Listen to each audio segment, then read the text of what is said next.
Je veux rencontrer quelqu'un qui s'intéresse à moi, juste à mon cul. Tu viens de me donner une bonne idée, là. Le film, ça va être fabuleux. C'est 5 petites histoires. Il n'y en aura pas de facile parce que, écoute, c'est vrai que c'est pas facile, hein? On dit souvent ça. Dans la vie, c'est pas facile. C'est une belle expression et ça résume bien le film. Donc, 5 petites histoires. Je veux pas vous vendre les punchs non plus, mais celle dans laquelle le personnage de Marie que je joue et avec Pierre-Luc Briand, ben en fait, c'est une jeune femme qui a été, on peut dire, gâtée par la nature. Prenons toi exemple. Comme si toi, une fille gâtée par la nature, qui date puis qui cherche l'amour et ça va pas comme elle veut, ben a un éclair de génie en parlant avec sa meilleure amie et décide de s'en les dire pour rencontrer un gars qui va s'intéresser à elle pour d'autres raisons que son physique. Donc, finalement, ça va laisser place à une transformation spectaculaire et, en plus, ben, à plein de rebondissements. Donc, elle va trouver l'amour, mais je te dis, il n'y en aura pas de facile. Donc, L'expression prend tout son sens, là. Absolument. On dit la phrase aussi, des gens ordinaires auxquels il arrive des choses extraordinaires, c'est réellement vrai. C'est une expression qu'on utilise souvent, hein? Il n'y en aura pas de facile. Alors, j'imagine que c'est des situations problématiques que les personnages vont vivre. Oui, tout à fait. Mais, oui. Et qui vont démontrer que, finalement, ben, on réussit toujours à s'en sortir. Exactement. Dans la vie, on est confronté à des problèmes, mais il y a toujours des solutions. C'est sûr, quand on est dans le problème, on fait comment je vais m'en sortir. Exemple, dans ce film-là, il y a Emmanuel Bilodeau qui se fait voler son porte-monnaie au restaurant. Le voleur, qui est joué par Nicolas Canuel. Et le voleur va découvrir qu'il y a un billet gagnant de 20 millions endossé par Emmanuel. Fait qu'il y a une négociation qui s'ensuit folle entre ces deux-là, qui va aller jusqu'à une histoire comment rocambolesque. Le portefeuille pas dans le char. Mais pourquoi tu l'as laissé sur la table du restaurant?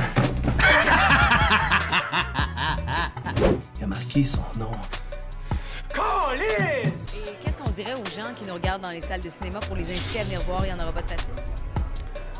Ben, je pense que ça va être une belle surprise et que ce film-là nous amène de surprise en surprise. Alors, je pense que c'est ça, le mot... Beaucoup de rebondissements. Oui, exactement.